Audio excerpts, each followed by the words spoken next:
welcome back Reverend Barbara Jean. And she's going to be talking on what you expect, you invite, which again is so in line, right, with our third principle that our thoughts create our experience. So I'm just going to stop these slides. There we go. And introduce you to her in a way that you know a little bit more about her. So Barbara Jean is an ordained minister with both Centers of Spiritual Living and Unity Worldwide Ministries. She believes that love is the answer, regardless of the question or situation. She has inspired people to create new careers, fulfilling relationships, experience greater fulfillment, freedom, and peace of mind. She is the founder and spiritual director of the Universal Joy Center. And Barbara has written 5 books and is preparing to publish her first children's book. So welcome back, Barbara.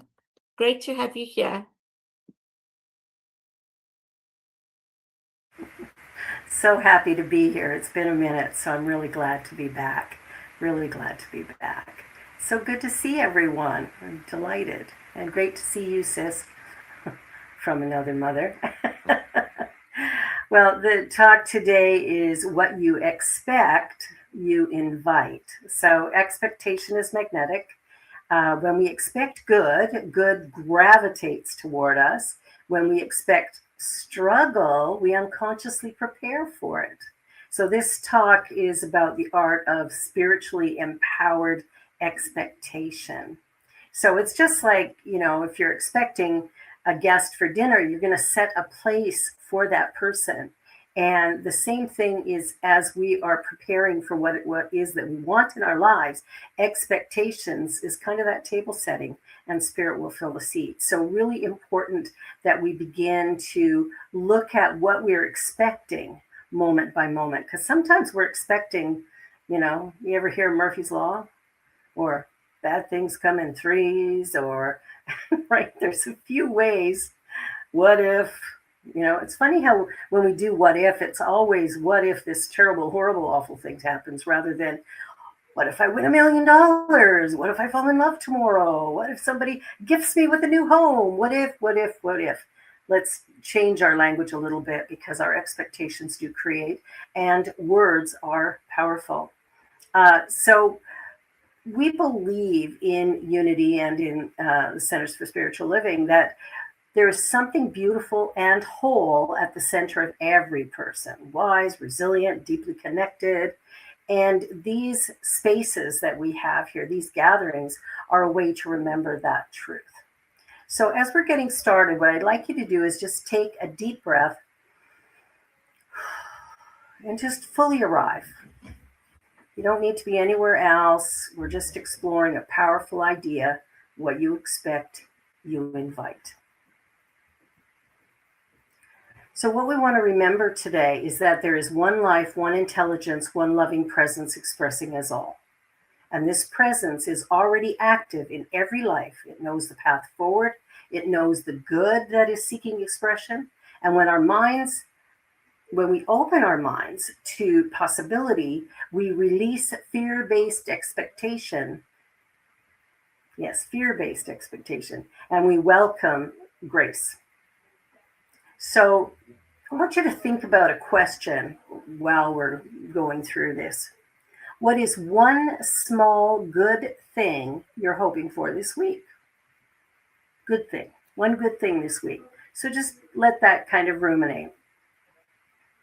So have you ever noticed that when you're expecting something to go wrong, it often does?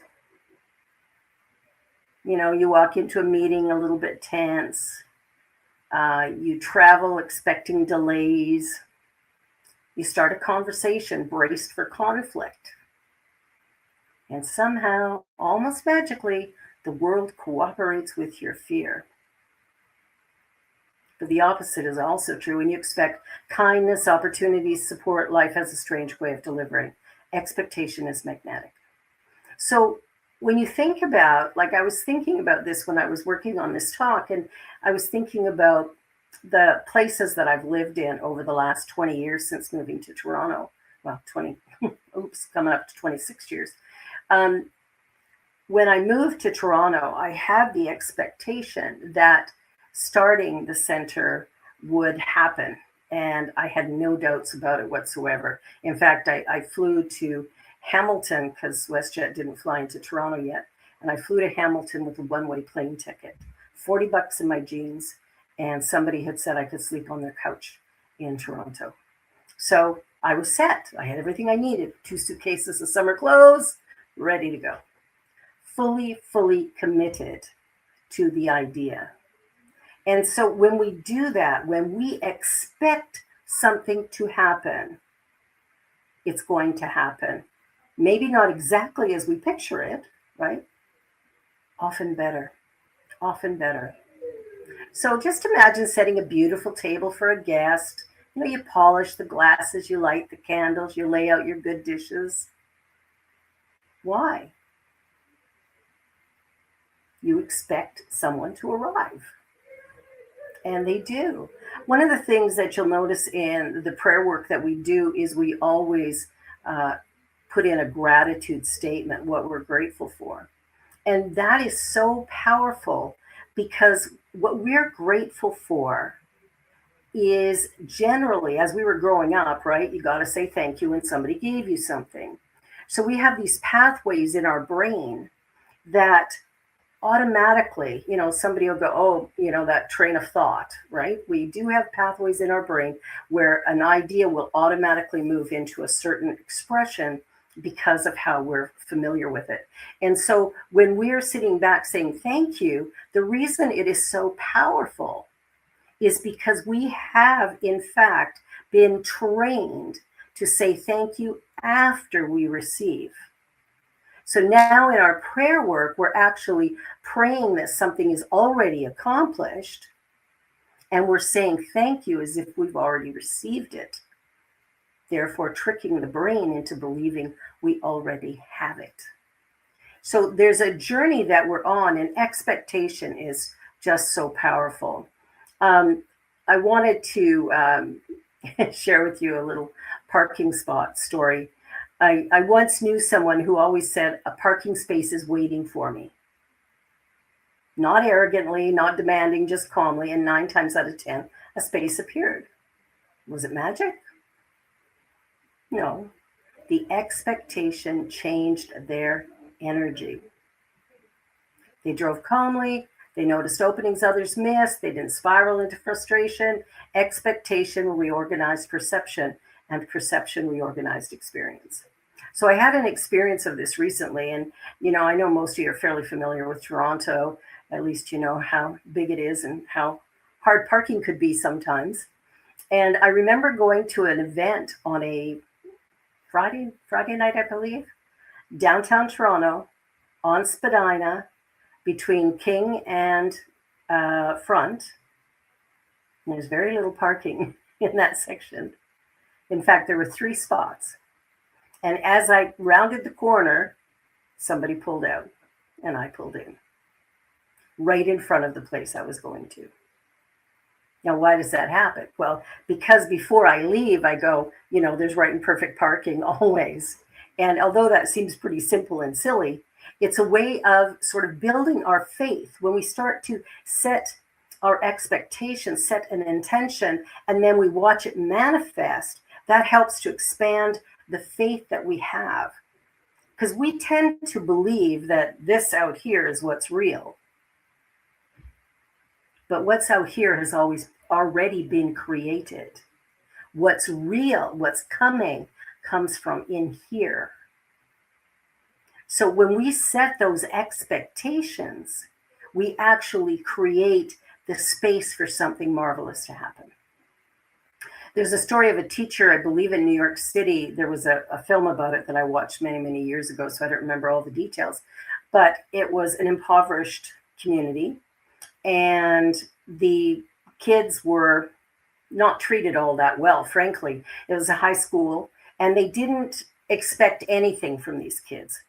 This one teacher comes in to teach math and decides he wants to teach them calculus.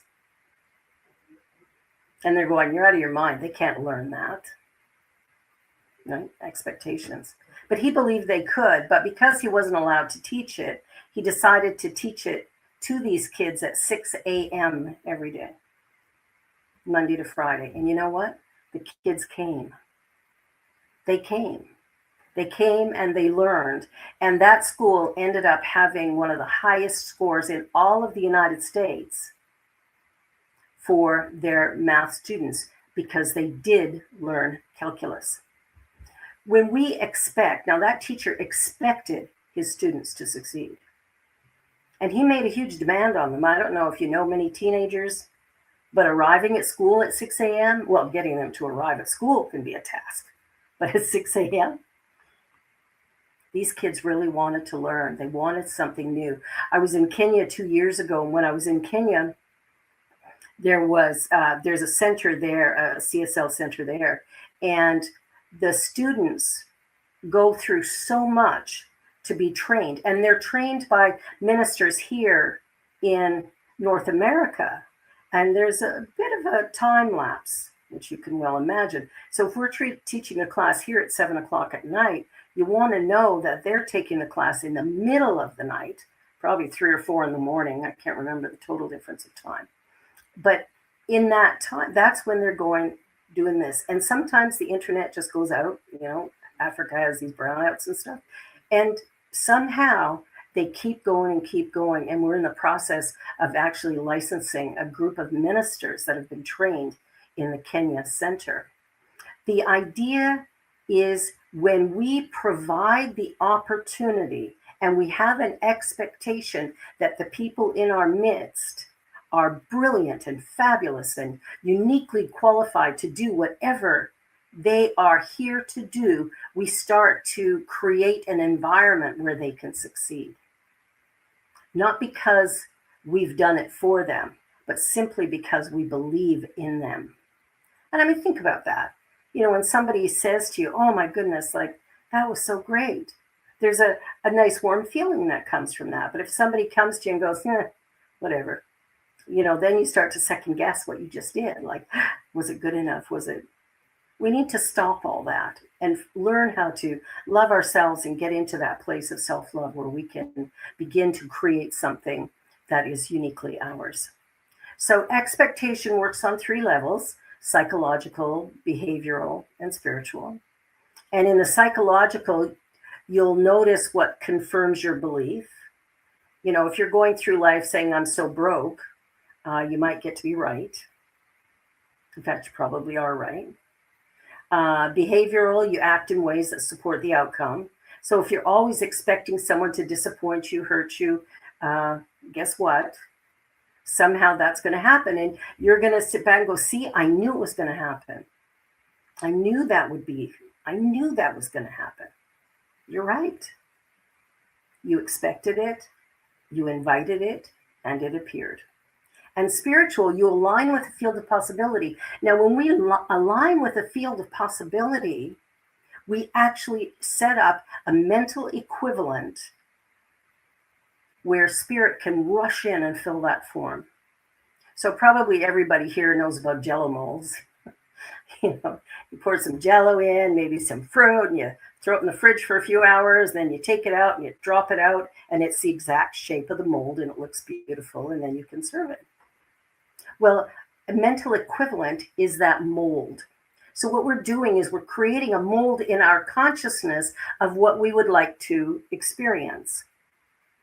Now, sometimes the mold that we're using is life sucks and never gets any better, and why are people picking on me? And we'll get into this spiral, right? We don't want to do that. We want to begin to shift our thinking into something more positive and productive, something more in alignment with our divine nature. Because when we remember that we're created in the image and of the likeness, what does that mean? Think about that for a second. I'm created in the image and of the likeness of God. I'm created in the image and the likeness of spirit. What does that mean?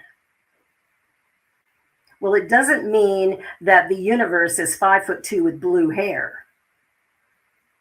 What it does mean is that what it is, I am. What it is, I am. What it is, you are. So each and every one of us is an aspect of that creative intelligence.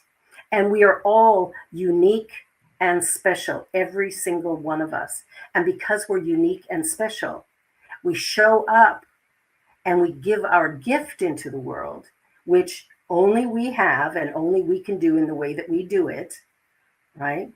We're all unique. And so if we allow ourselves to share that gift, we begin to transform everything around us. We begin to create a life that honors the very essence of who we are. So one of the things we sometimes get, pardon me, in New Thought is that, oh, so you think I'm to blame for this. And that's not it at all. That's not it at all. Yes, we are responsible for our lives, but we have to keep in mind that we're part of the collective consciousness, right? Remember, there's only one thing going on, one creative thing. So the universe, we live, move, and have our being in it. It operates through us, and the way we direct it is with our thinking. So what am I thinking about moment to moment? What am I thinking about day to day? Am I thinking about how my sister said something to me when I was 12 and I still feel bad about it? I still feel like she was being mean to me? Or have I forgiven it? See, we sometimes forget that these thoughts that are running around in our mind are actually creating. See, we don't have to just speak it. We just have to think it. We just have to believe it. And if we believe that we're not enough, life will show up as us not being enough. But if we turn that around and we go, wait a minute, I'm created in the image and in the likeness of the Creator. What am I going to do with that? I'm not subject to chance. I'm subject to choice. What are my choices? See, life is complex and systems exist and chance exists, but within any circumstance, expectation shapes our experience. It's not control, it's orientation. So imagine that two people go into a job interview. Same interview, the candidates have the exact same resumes, basically. One walks in going, I hope they don't see my weaknesses. The other one thinks, I can't wait to show them what I bring. Same skills, same resume, different expectation. Guess who gets hired? Yeah, I can't wait to show them what I bring. That's the difference, is that mental attitude. So the turning point is to recognize that we're spiritually empowered. We're spiritually empowered. And our expectation is not wishful thinking. It's quiet confidence that life is not against you. It is for you. It says good can happen to me. Support can appear. Guidance is available. Love is present. Even when I don't see it yet, it's still there. So we don't have to demand miracles. Just stop reserving space for disaster. How many of you save money for a rainy day? What if you saved money instead for a glorious vacation to the Bahamas or a trip overseas, a weekend in Paris? You know, what if we saved our money for joyful, beautiful things, a lovely outfit for our child's wedding, or, you know, see, we can do that. There's nothing wrong with saving. It's just, what are you saving for? Are you saving for a problem? Or are you saving for something fantastic? We don't have to demand miracles. We just have to stop reserving space for disasters. So this week, what I'd like you to do, I like giving homework, is just to ask yourself every day, maybe even a few times a day, what am I expecting right now? What am I expecting right now? Am I braced or open? Defensive or receptive? Fearful or curious? Because even if we shift from this will be awful to this might go well, that still changes everything. That changes everything. Each and every one of us can deal with our expectations. And expectation is not about controlling outcomes, it's about choosing which possibility you make room for. So I invite you to ask this question: what would you set the table for if you trusted that good was coming? What would you set the table for if you trusted that good was coming? So I want to invite you right now, let's just take a little meditation time. And close your eyes if you're comfortable. And just imagine for a moment a table in front of you.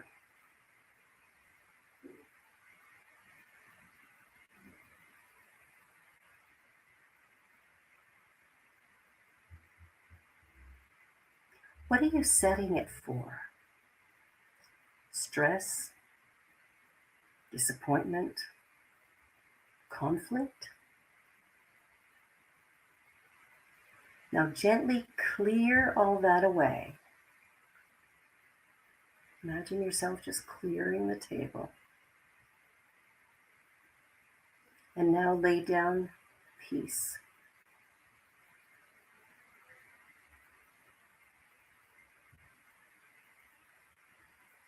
Lay down possibility.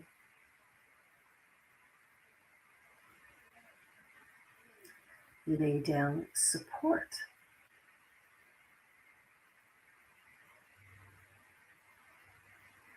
Lay down joy.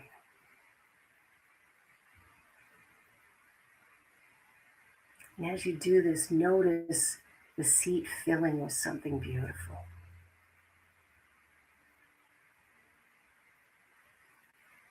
And allow that feeling to settle into your body, to light up every cell.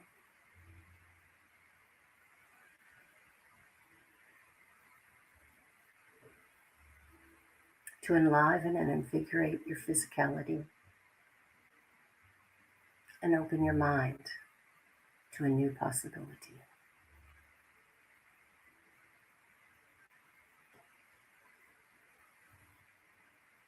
Good is not scarce. Guidance is not distant. Love is not withheld. We open the door, we set the table, and welcome what is ready to arrive.